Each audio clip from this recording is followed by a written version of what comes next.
Hi friends, welcome to Harshita blog. ఈరోజు నేనైతే కాకరకాయ ఫ్రై చేసి చూపిస్తున్నాను.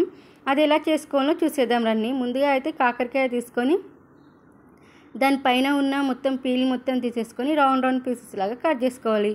అలా కట్ చేసుకున్న దాంట్లోకి ఉప్పు పసుపు వేసుకొని ఎక్సెస్ వాటర్ మొత్తం బయటకు వచ్చేంత వరకు బాగా కలుపుకుంటే అలా చేయడం వల్ల చేదు అనేది పోతుంది.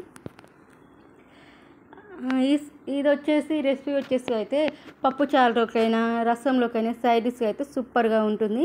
అలాగే పిల్లలకి రెగ్యులర్గా స్నాక్స్కి చిప్స్ ప్యాకెట్ మురుకులు అలా ఇలా కాకుండా ఇలా చేసి పెట్టామనుకో పిల్లలు గిట్ట ఇష్టంగా తింటారు. కాకరకాయ ఇష్టం లేని వాళ్ళు గిట్ట అలా చేయడం వల్ల ఇష్టంగా తింటారు.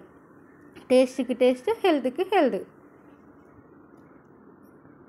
చాలా బాగుంటుంది. మీరు గిట్ట ఒకసారి ట్రై చేయండి.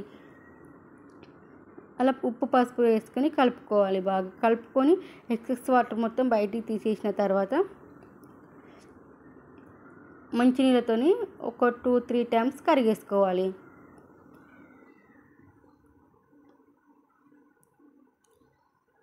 ఒక 2-3 టైమ్స్ కడిగేసుకున్న తర్వాత నీట్గా వాష్ చేసేసుకోవాలి. వాష్ చేసుకున్న తర్వాత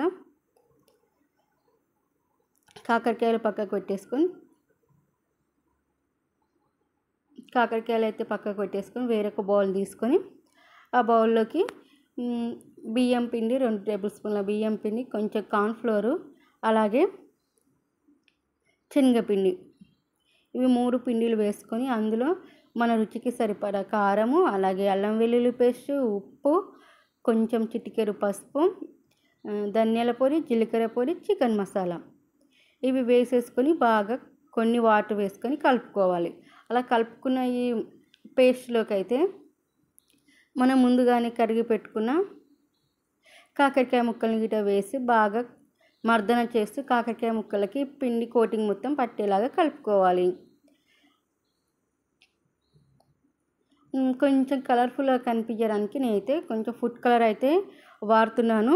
అది ఆప్షనల్ మాత్రమే. నేను ఎందుకు వాడుతున్నానంటే వీడియోలో పెడుతున్నాను కదా, కొంచెం బాగుంటుంది మీకు చూడడానికి, కలర్ఫుల్గా కనిపిస్తుందని చెప్పేసి మాత్రమే కొంచెం వేసాను. మాకు నచ్చకపోతే స్కిప్ చేసేయచ్చు.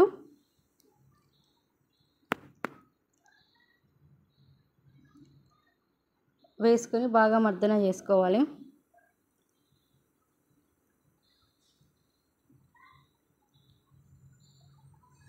ఇప్పుడైతే స్టవ్ పైన ఇలా కలుపుకున్న తర్వాత స్టవ్ పైన డీప్ ఫ్రైకి ఆయిల్ పెట్టేసుకోవాలి. ఆయిల్ అయితే బాగా హీట్ ఎక్కించుకోవాలి, ఎందుకంటే బాగా వేడెక్కాలి ఆయిల్. ఫుడ్ కలర్ వేసాను, ఆ వీడియో క్లిప్ మిస్ అయినట్టుంది.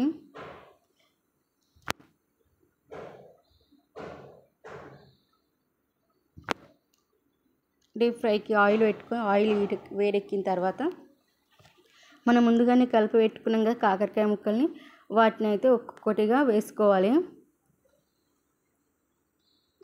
ఒక్కొక్కటిగా వేసుకొని బాగా మాకు నచ్చిన కలర్లోకి వేయించుకోవాలి. నేనైతే మంచి గోల్డెన్ బ్రౌన్ కలర్లోకి వేయించుకున్నాను.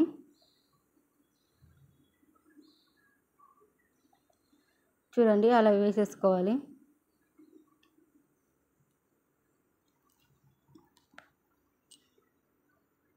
బాగా నూనె మొత్తం వేరైపోయిన తర్వాత అలా వేసుకొని కొంచెం అనేది మీడియం ఫ్లేమ్లోకి తగ్గించుకోవాలి. ఎందుకంటే లోపల కాకరకాయ గటం బాగా మంచిగా ఉడకాలి కాబట్టి.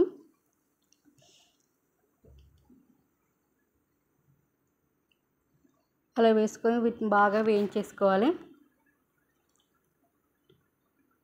సేమ్ మొత్తం అన్ని ప్రాసెస్ ఉన్న కాకరకాయని మొత్తం గిట్ట ఇలాగనే వేసుకొని వేయించుకోవచ్చు. ఈ డిష్ అయితే నిజం చెప్తాను, నాకైతే కాకరకాయ అయితే అస్సలు ఇష్టం ఉండదు. కానీ ఇలా చేసుకున్న తర్వాత అన్ని కాకరకాయ మొత్తం నేనే తినేస్తున్నాను, అంత బాగుంటుంది కాకరకాయ అయితే.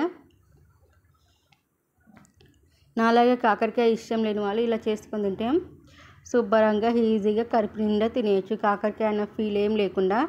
కాకరకాయ హెల్త్ గిట్ట చాలా మంచిది కాబట్టి కాకరకాయ కనీసం వీక్లీ 1 టైం అయినా తినాలి. కాబట్టి ఇలా చేసుకొని తిన్నా కానీ మరేం పర్వాలేదండి, హెల్త్గా ఉంటుంది.